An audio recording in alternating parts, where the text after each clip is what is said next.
Welcome back to another episode of UFC Casuals. I'm Bobby, along with my co-host Andrew, and today we'll be talking about a number of things, starting with UFC 292, of course. We'll be looking at the title picture in Bantamweight, talk a little bit about the fight night from last weekend, and then we have something new we're bringing to the show. We'll get into that later. We'll save we'll let it be a surprise, but it'll be fun. We're looking forward to it. Something we've been planning for a little bit now, so we're excited to implement it. We were waiting for an episode where we didn't have a ton to talk about, so we felt now was the right time. But without further ado, we'll jump into UFC 292, starting at the top, of course, as we always do. We'll start with the main event: Sean O'Malley versus Aljamain Sterling, striker versus grappler, of course. What do you make of this fight? How do you see it going? How do I see it going? I mean, a lot of backpacking, if I had to guess. That's not what we want, obviously. No. And, we've talked about some of Aljo's holes in the past in the striking that I think Sean can definitely take advantage of in this fight if it stays standing for long enough. I think it's just really going to come down to how good is Sean O'Malley's takedown defense. Mm-hmm. We've seen him get taken down before, ground and pounded by Cheeto Vera of all people. So, which obviously he got dropped in that fight. He had the foot injury, the leg injury, but Aljo can definitely get this guy down. And is he going to be able to get back up? I know he's a wiry, tall guy. Takedown defense. We talked about it in the past when you got tall, lanky fighters like that. They should have some good takedown defense, but Aljo is just on a different level, I feel like, wrestling. Yeah, I mean, Aljo's wrestling is incredible. And even Petr Yan, he was able to land some takedowns on O'Malley. Even though, and Petr Yan's 5'7". O'Malley, obviously 5'11". He's a lot taller, a lot more wiry, as you mentioned. So you'd think that length would help him with the takedown defense, but it didn't seem to be too effective, and he just couldn't really defend the takedown. And how's he going to defend takedowns against a guy like Aljamain Sterling? It's hard to envision. If he's going to win this fight, I think he has to get an early knockout. I don't see a reality where he can go, more than 3 rounds with Aljo and win on points or anything, or last long enough without getting subbed. I just don't see it happening. So I think he has to find an opening early. And he said that. He said he's going to find an opening. He's going to put him out. That's his game plan. And Aljo's, he's been susceptible to shots at the middle. You've seen in all of his recent fights, he hasn't seemed to learn from the Mariah's knockout. You saw against Cejudo in his last fight, he would duck down a lot. It's something that I don't think you're going to see removed from his game. I don't think you can teach that out of him. That's just how he fights. He fights very awkwardly on the feet, which it kind of works to an advantage sometimes because it makes him hard to track, but it also leaves him open to shots like that. So who knows? If O'Malley can land a knee up the middle or an uppercut or something, it's possible that he could catch Aljo with a flash knockout. But I really see that as his only path to victory. Especially with his speed and technique. I mean, just one of those knees down the middle, an uppercut, anything. He's so creative in his striking.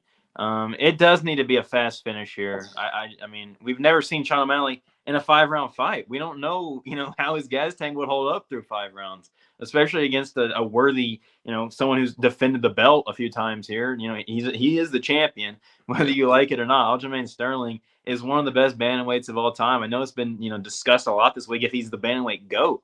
I don't think so. I think, I'm always have a soft spot in my heart for Dominic Cruz, but Aljamain has proven that he's taken out the elite of the elite, and he took out, Henry Cejudo, who, was a double champ in his own right, took him out in his return. I mean, he's beaten some great competitors, and this just feels like another win for Aljamain, just to add to the total here on the GOAT status at bantamweight. I don't know.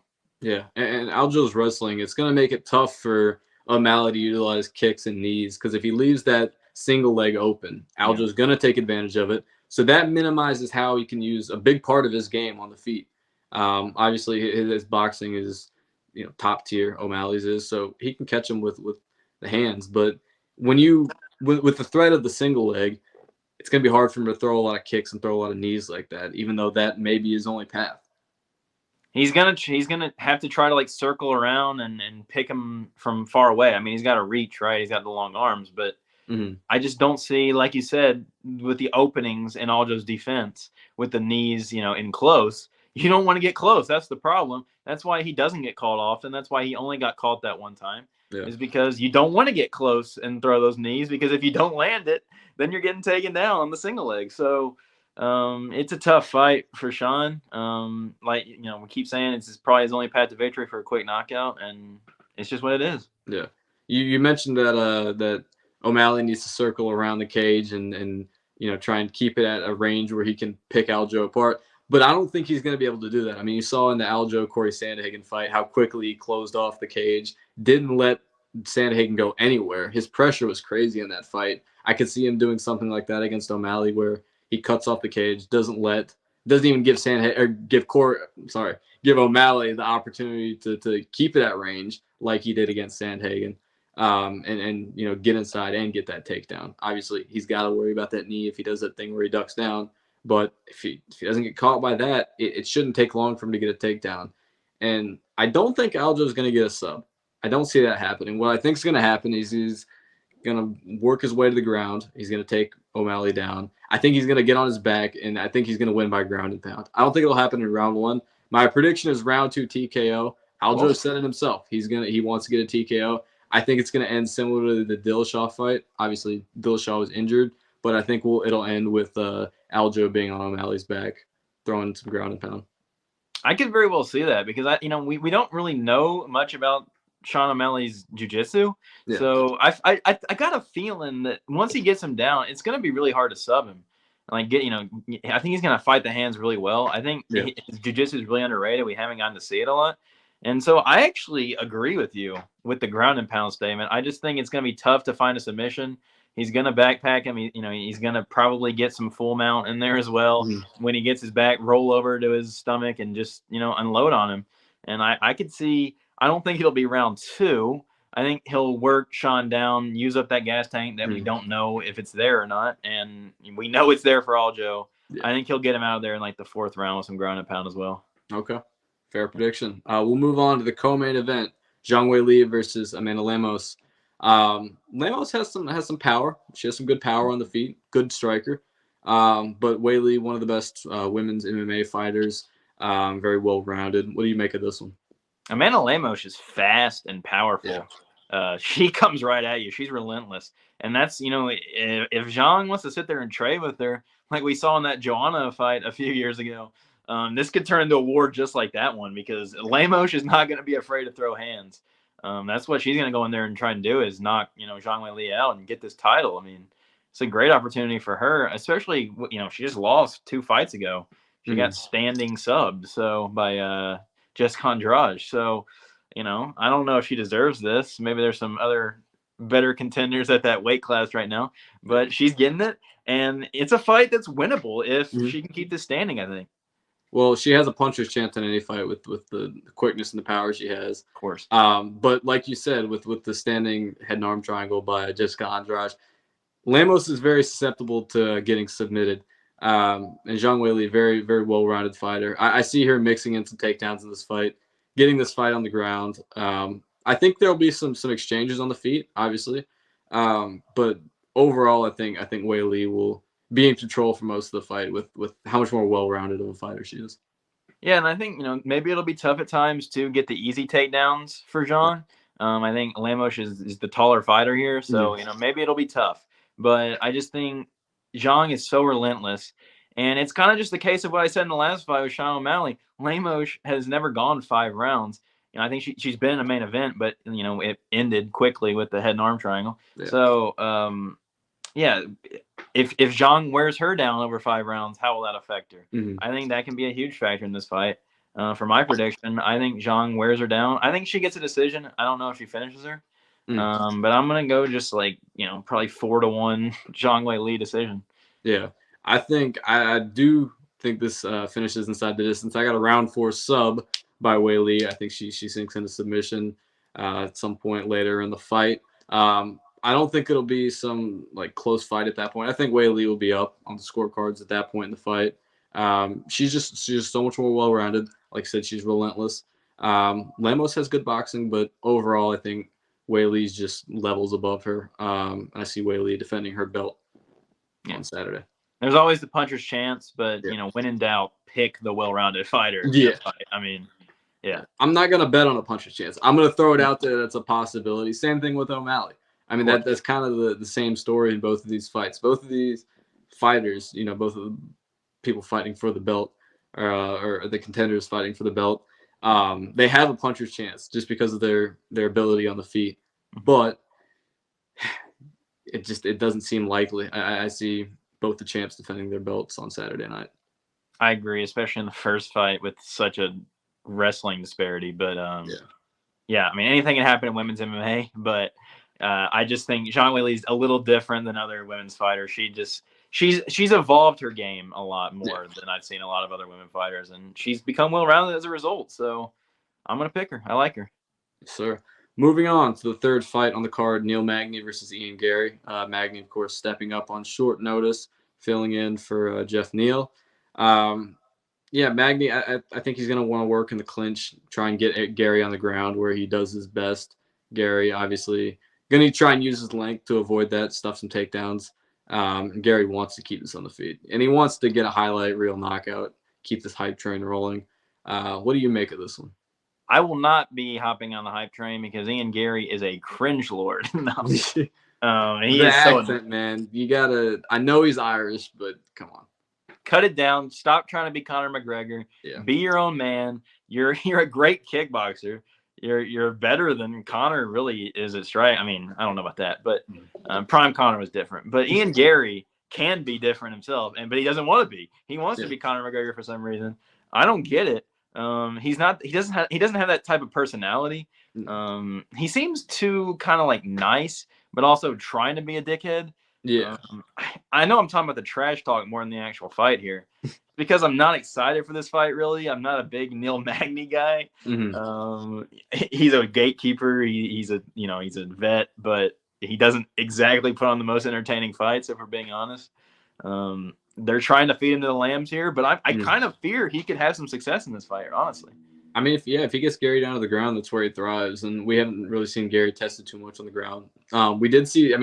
We saw him get tested on the feet against Song Kanan, so he's definitely susceptible. He can get caught. He's not invincible, but that was on the feet. We saw him get caught and tested there. We don't know what he looks like too much on the ground. And I don't know if it's going to get to the ground because Ian Gary is fast. He is twitchy. He could definitely knock out Neil Magny in one shot if he doesn't let him get in close here. Yeah. It's kind of an interesting fight, honestly. I think this is a better fight or a tougher fight stylistically for Ian Gary than it would have been against a Jeff Neal. Because against a Jeff Neal, you kind of knew what you're going to get. With Neil Magny, I mean, a week out changing fights like this, you got to come in with a whole new game plan, really. So I think it's a tougher fight than if he did get the Jeff Neal fight. Maybe Jeff Neal's better than Neil Magny. It's just the differing styles that I think could be tough here for Ian Gary. Yeah, I mean, he was probably training all camp for a striker like Jeff Neal as he was planning to fight. And then on short notice, having to go in and fight someone like Neil Magny. That's not an easy ask. Although he's a heavy favorite, I mean, it's definitely possible that Neil Magny goes in there and does his work. I don't see that happening, though. I see Ian Gary keeping this on the feet. I think he defends the takedowns well. I think he proves himself. I'm not going to hype on the hype train fully. I'm not going to say he's going to be a future champ or anything. Still a tough division to work their rank way up the ranks in. But I do think he gets this one done. I got Gary. I don't think he puts him out in round 1, but I think he gets a round 2 knockout. And I'm going to actually agree with you. That's what I had in my predictions. I think he'll fill it out for a round. Maybe, Neil Magny does have some success in the clinch early. And, you kind of just got to come out all guns blazing in that second round. I think he'll stop that bum, Neil Magny. I don't like Neil Magny. I'm sorry. This might be a slander fest, and it comes back to bite me. You don't like either of these guys, it seems. Ian Gary is going to get a needed win here. Keep his own personal hype train rolling because he thinks he's going to be a champ in 2 years or whatever. And get a finish over Neil Magny in round 2. Yeah. Moving on, second fight on this card, Damon Blackshear versus Mario Bautista. Very short notice fight for Blackshear. He fought last Saturday. Got the third ever Twister submission in UFC history. He's coming off a big win. So I guess he has some momentum. Unfortunately, this doesn't make any sense for him to take this fight. I don't get it. I don't know why it's happening. I love the confidence, and I honestly hope he wins. I'm going to be rooting for him because I want to see him make history. I'd like to witness that. He'd break Khamzat's record of closest consecutive wins. But he's going to have to cut back down in weight again. It's just that's going to be brutal on him. I don't see him winning this fight. I could see him giving Bautista maybe a tough time. I don't see him winning this. And that's the difference between doing this and what Khamzat did. Was Khamzat fought at welterweight and then a week later moved back up and went to middleweight, right? So he fought at two different divisions. Tamon Blackshear is not doing this. No. Now, I don't know how much this guy cuts to make 135, but he looks like a big guy, muscle guy. I'd say he probably cuts a lot of weight. So either he had the best weight cut of his life last week and just feels super confident he can do it again. I mean, this is crazy confidence to take this on 5 days notice. Yeah. Especially after just fighting.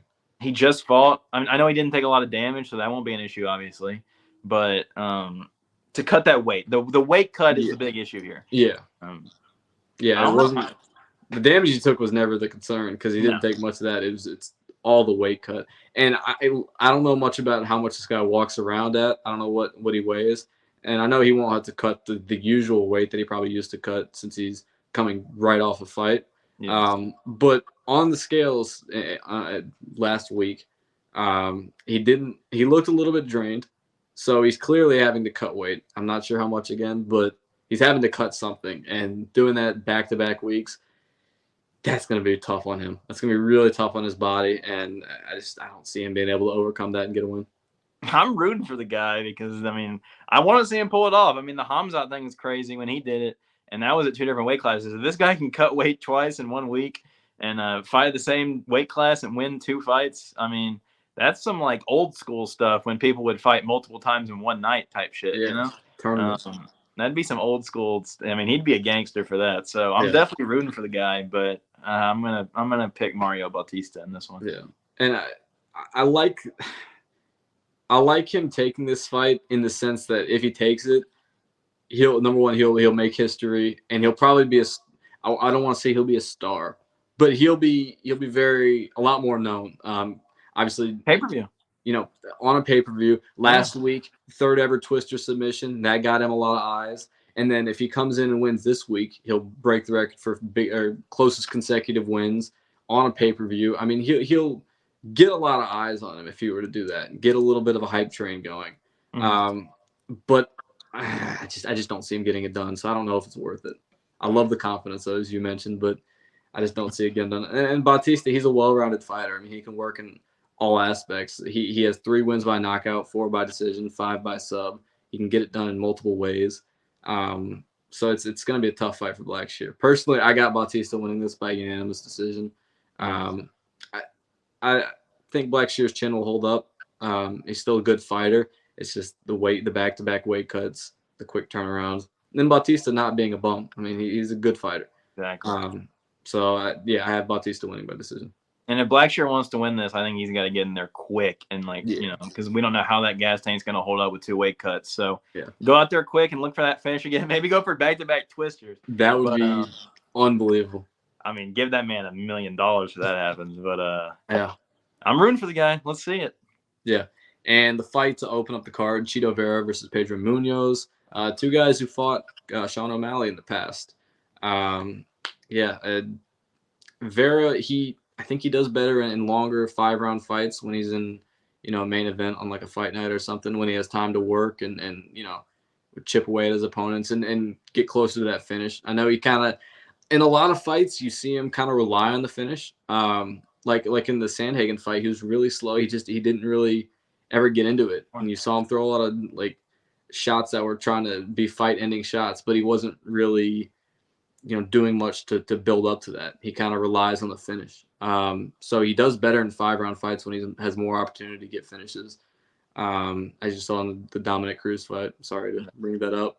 But and this is a 3-round fight. What's up? Frankie Edgar too. The Frankie Edgar fight too. So yeah, he's good at knocking out old people, I guess. Yeah. But he's fighting Pedro Munoz in a 3-round fight. And Munoz has some wrestling, so this isn't the easiest matchup for Vera. And he needs this win, though. They both need a win here. If they ever want to get back in this top 5 title shot race. Yeah. Pedro Munoz is always going to be on, bad terms with all the fans probably after that, disaster of a Sean O'Malley fight. The eye poke. Did he get eye poked? Should he have kept fighting? Yeah. I don't know. On a pay-per-view too, to ruin a fight like that. So I think people are definitely gonna be rooting against him here. Probably. I don't have anything against him. He's a solid fighter. He's never been in title contention really. But if Marlon comes out and starts slow like he always does, this is definitely Pedro's fight to win, because he ain't going to come out and fight slow. He's going to come out and try and grapple and probably get him down and win these rounds, man. Yeah. And I don't think Munoz is going to be able to take him down and lay on him for 5 minutes, kind of like Sandhagen did against Font. It's not going to be that much of a disparity, and I don't think his wrestling is that strong. Yeah. But Vera, he isn't the best on the ground. We've seen that before. And Munoz, he has wrestling. He can take him down, and he can win off points. I can see this going to a decision with Vera starting as slow as he does.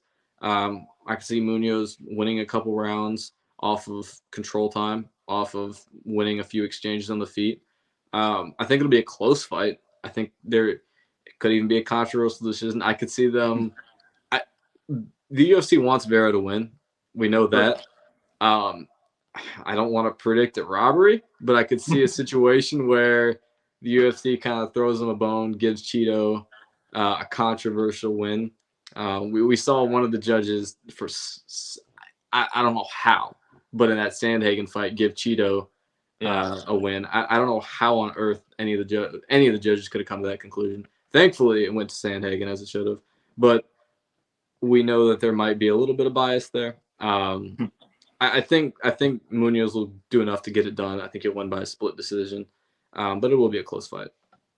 I don't think Cheeto can afford to make this one go to a decision, honestly, if he wants to ever sniff another fight with Sean, because he's got to go out there and make a statement Saturday, if that's even a fight that should ever be discussed, because if he keeps having these boring starts in his fights where he's too hesitant and he's only throwing like 5 strikes per round and he's just trying to feel him out, and then he goes for the big shots late, but it's too late because he's down 2-3 rounds, whatever.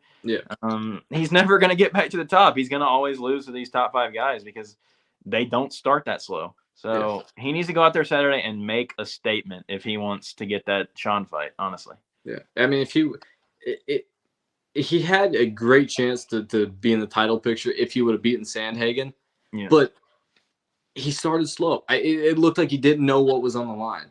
And I don't trust how slow he starts. I don't trust how long it takes for him to feel out his opponents. And that's why I think he does better in these 5-round fights, even though he lost his last 5-round fight.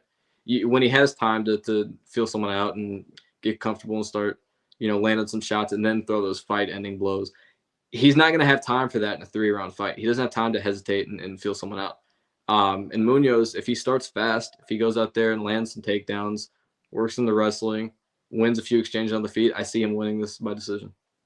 And obviously, I think the striking advantage is Cheeto. It's just, can he get going? I mean, he saw him piece up Rob Font. Yeah. This guy is no slouch on the feet. I mean, he can go out there and strike with anybody. He got Sean O'Malley down with a leg kick. So he's got the striking prowess. Just start early. I'm gonna predict a Cheeto 2nd-round KO because I want it.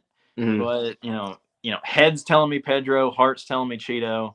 But I'll go Cheeto just for vibes. Yeah, I could see the winner of this fight, however it goes, fighting O'Malley if he loses. And that brings us into our next topic. I'll let that segue us over into the Bantamweight title picture, because I know Cheeto had talked about if he wins this fight, he thinks he's going to get a fight against O'Malley if O'Malley wins as well. No, that's ridiculous.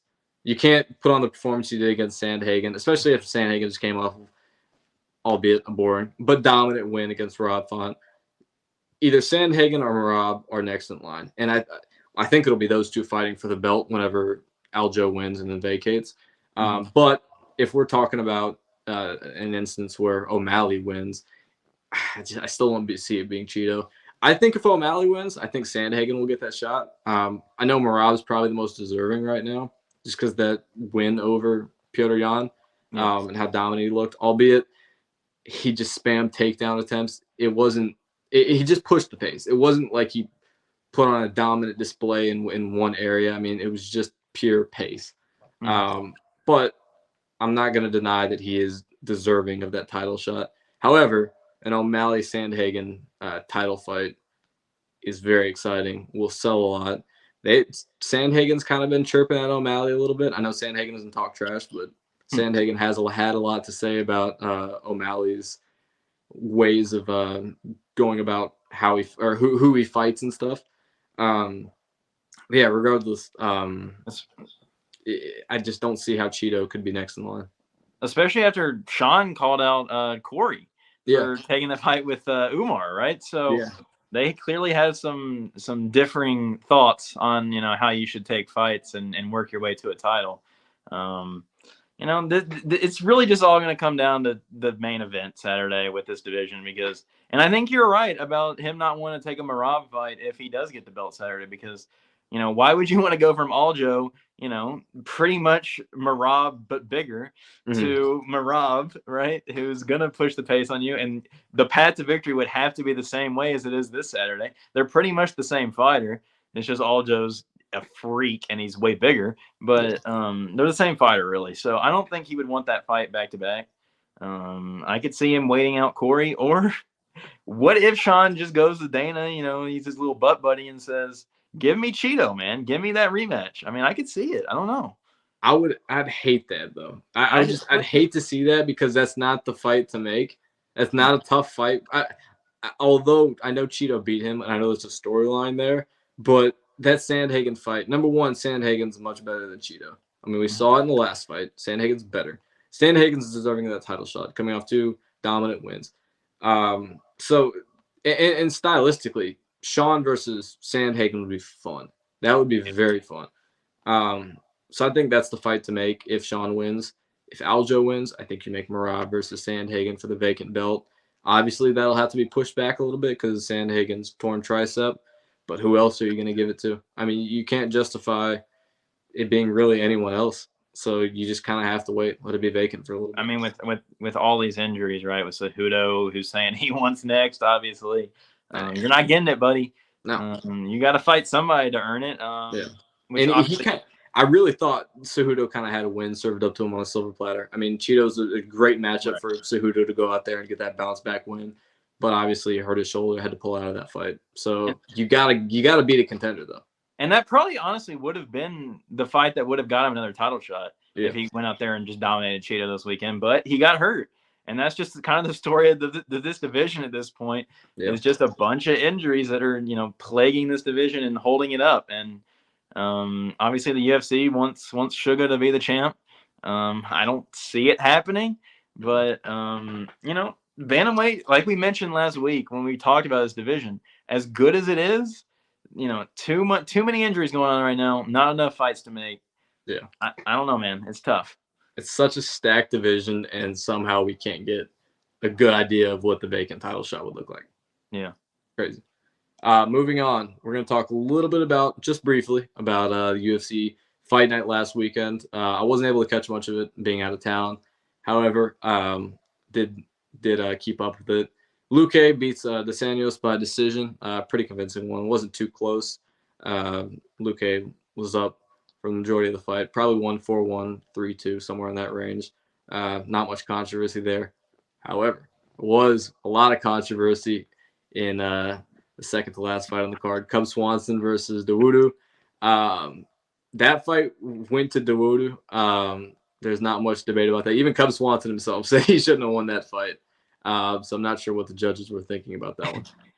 If in your post-fight press conference you're talking and saying you didn't win, you didn't think you were going to win, then maybe they need to go back and maybe change the decision. I don't know. I mean, if the guy's literally admitting he lost and he got the win, like, come on. Yeah. That was ridiculous. It was 2-1 to Dawodu. And then Khalil Roundtree knocks out Chris Daukaus in round one. Probably the most predictable round one knockout ever. We both predicted that in the pre-fight preview the week before. Daukaus, he has no chin. Khalil Roundtree, he has power.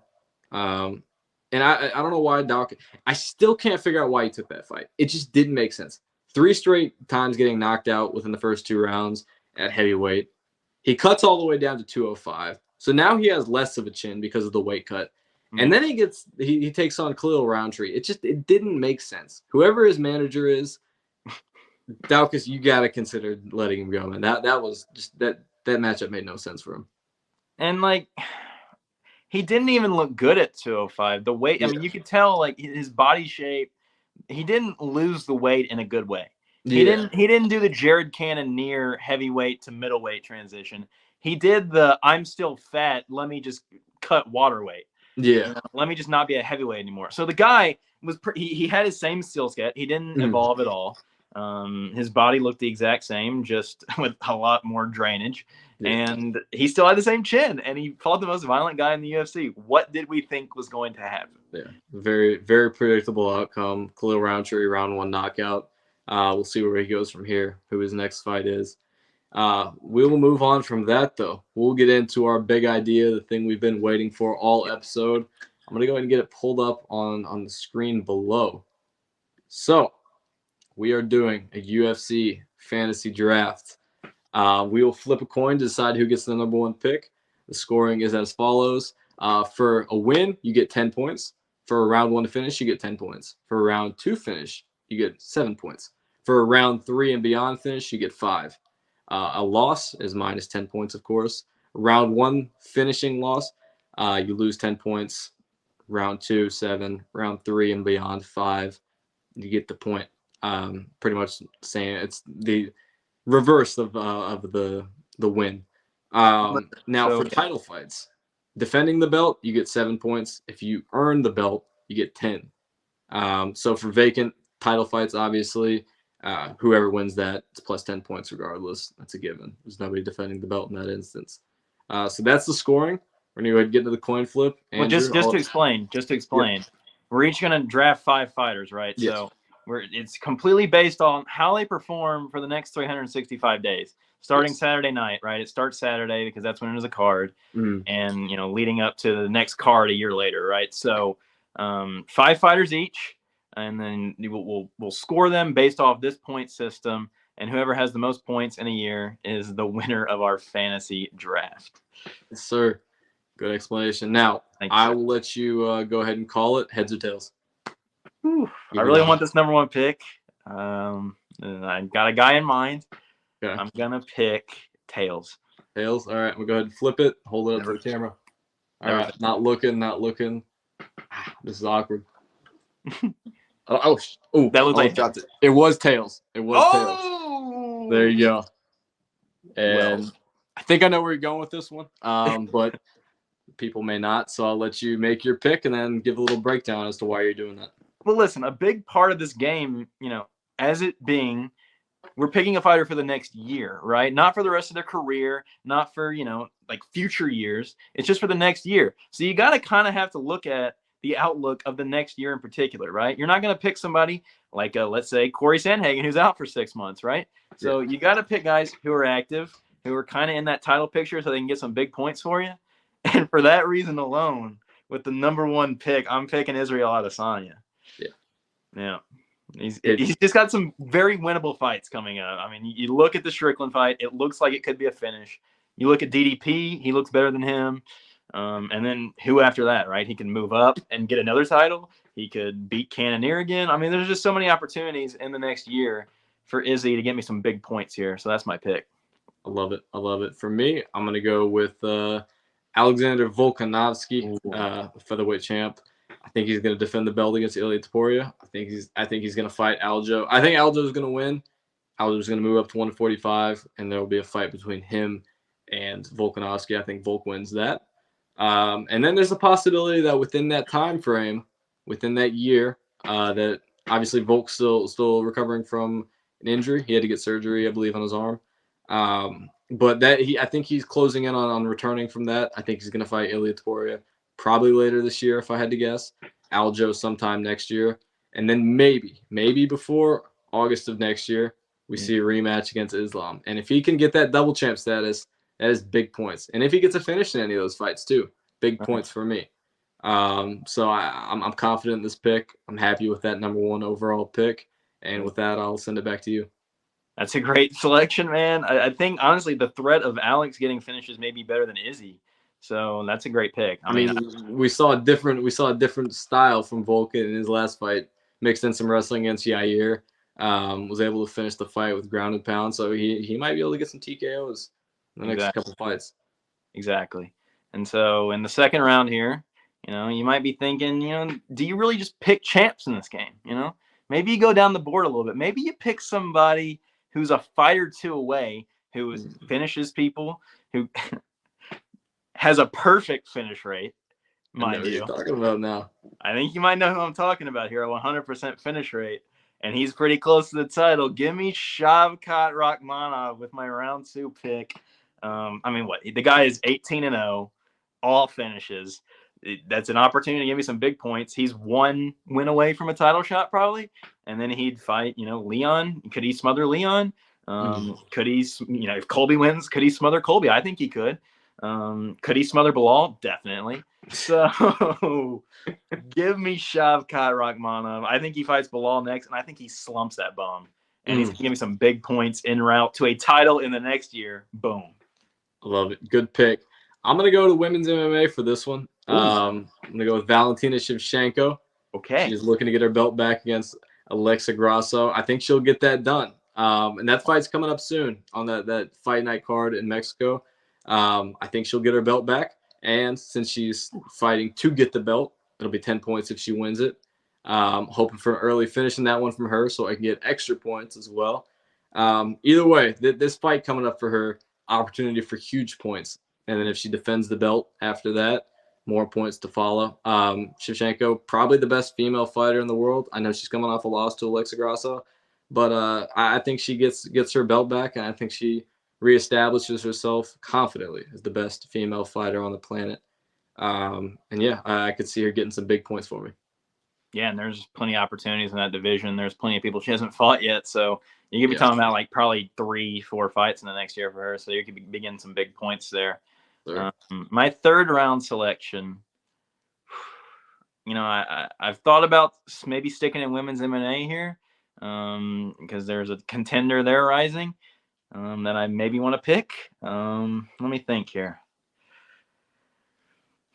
I think I'm going to pick one of my favorite fighters here because he is fighting for a title probably at the end of this year.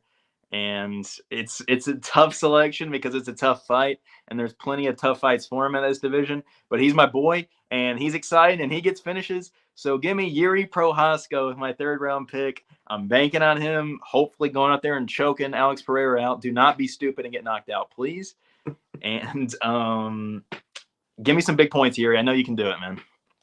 I'm going to follow the theme of light heavyweight. I'm going to go a little bit outside the box, though. I'm not going with Alex Pereira. Okay. I may return to that. I'm going to go with Magomed Ankalaev here.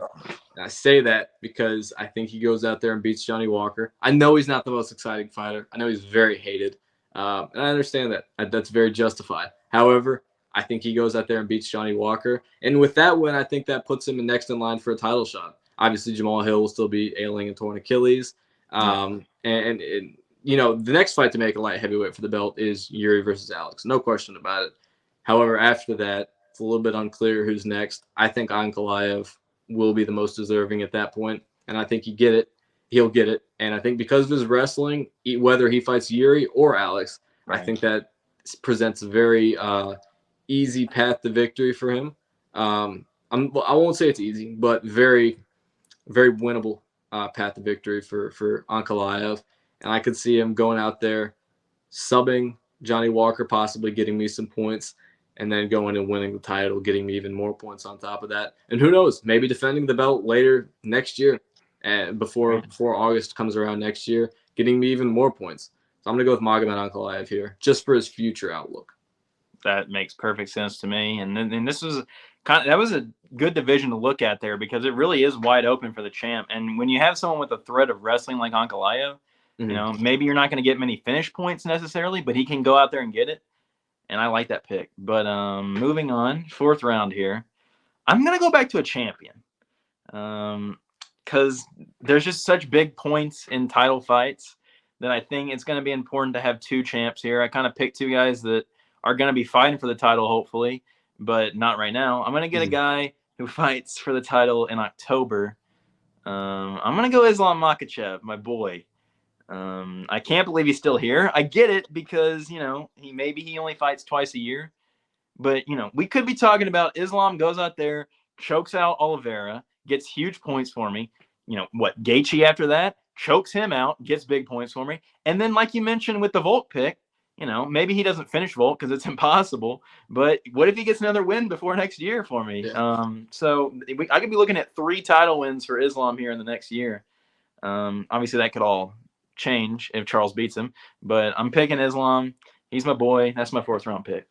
I like it. With my 4th round pick, I'm going for a guy you mentioned earlier, a guy you think that Shavkat's going to beat whenever he gets that title shot. I think Leon's going to be the champ whenever Shavkat gets that title shot. And if they were to fight right now, I'd pick Leon. I'd pick Leon over Shavkat just because Shavkat has some holes in his game, specifically on the feet when it comes to defense. Leaves himself open for a lot of shots. And Leon has great takedown defense. I think, although Shavkat's scary, 100% finish rate, incredible fighter. Leon looked great in his last fight against Usman. Takedown defense was there. Looked fantastic on the feet as he always does. I could see him being champ all the way up until next year when we're looking back on this draft. So for that reason, give me Leon Edwards. I think he beats Colby later this year, defends the belt. I think if Bilal's next in line after Colby, I think he smokes Bilal.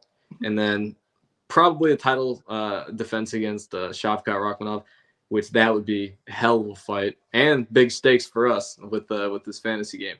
But either way, I could see him stacking a couple defenses, getting some finishes maybe. So yeah, for that reason, give me Leon Edwards. I love it. It's a good pick just because there's plenty of fights to be made because he's been out for a little bit. So you'd think he's got to get active here soon, right? Very soon, yeah. We're here in the last round already. I can't believe it's come this quickly. And there's still a lot of people on my board. There's the women's MMA fighter I talked about that could be interesting. But I'm going to go even more of a prospect who's not as close to the title here. And you're smiling. I think you might know who I'm talking about here. And that's unfortunate because I was looking at him with my next pick, I believe. Listen, he has very minimal experience in an MMA octagon. But every time he's gotten in there, he's dominated with insider rounds. So I could begin some big points with first round finishes here, especially if he keeps fighting bums. Give me Bo Nickel, a wrestling savant, college national champion 2-time. He's going to give me some big subs in the first round, big points looking back on it a year from now. I am scared to pick this guy because of his inactivity as of late, but he has a fight scheduled against Paulo Costa coming up. We know that should happen. I'm not going to make any guarantees. However, that fight will most likely happen in Abu Dhabi later this year. I think after that, I think he gets active, man. I think after he beats Paulo Costa, I think he may be one win away, or he might be just next in line. Either way, I think Khamzat Chimaev, I think he goes out there and beats Paulo Costa. Not sure how he gets it done. I'm not super confident that he gets an early finish. I do think he has a good chance to finish Paulo Costa. He's not going to have that huge size advantage where he was able to pick up and ragdoll guys like he did against Li Jingliang. He's not going to have that type of advantage where he's just so much stronger. However, he's still ridiculously strong, great wrestling, and he's good on the feet too. He's got power, man. He's got power. So give me Khamzat Chimaev here. I think he goes up there and beats Paulo Costa later this year. The inactivity in the past year has been concerning, but I think with that win in middleweight, with him finally in the picture in a division, right? That no weight scares. Get active. Yeah, no back and forth. Oh, I'm gonna fight Usman. Oh, I'm gonna fight Costa. No back and forth bouncing between what division he's gonna fight at. He is a middleweight now. He's fighting at middleweight in October, and I think pretty soon he's gonna get that title shot. It's only a matter of time. Could be within a year. If not, I think he'll fight another contender, possibly like a Cannonier or something. Yeah. Which I think Cannonier is very beatable for Khamzat. And yeah, he gets finishes. Hell of a fighter, one of the best fighters in the sport. And I like him in the 5th round here. A little bit risky with the inactivity, but a lot of upside. And there's a lot of fighters that I still see here on my board that it kind of makes me wish we were picking more fighters. Yeah. Because like you said, the concerns with Hamzat with the inactivity, I got a Kevin Holland right here on my board who might fight 8 times in the next year. Yeah. So there's some people left out, on our list here. But we picked some amazing fighters. It's going to be fun. It's going to be interesting to see. Yeah. I believe you're writing down the names, right? Looked like I did, yeah. Starting to write those down. If you want to read off the teams, we will go ahead and do that and then wrap this thing up. Yeah, so I had the first pick, so I picked Israel Adesanya. With my second round pick, I had Shavkat Rakhmonov. Third pick, Yuri Prohaska. Fourth pick, Islam Makhachev. And with my fifth pick, Bo Nickel. For you, in the first round, you went Alex Volkanovski, obviously. Valentina, the lone female fighter picked in this draft. Ankalaev in the third round with the wrestling at 205 there. Leon Edwards in the fourth, the champ at welterweight. And Hamzat Chimaev with your fifth round pick. Well, there we go. That is the UFC fantasy draft. Those are both of our teams. I like this. I like this a lot. And we'll be when each of our fighters on both of our teams fight, we'll keep this updated. We'll mention it in the show following their fights. This will be fun to keep up with. Some potential matchups between our fighters here. Yeah, Yuri versus Ankalaev, possibly. Izzy versus Hamzat, possibly. Shavkat versus Leon. It's going to be really fun. It's going to be very fun. Awesome. Well, that wraps up episode 4 of the UFC Casuals. We've had a great time today. We'll be back next week, obviously recapping UFC 292, and there'll be a lot more to talk about. So until then, we will see you guys next time. See ya.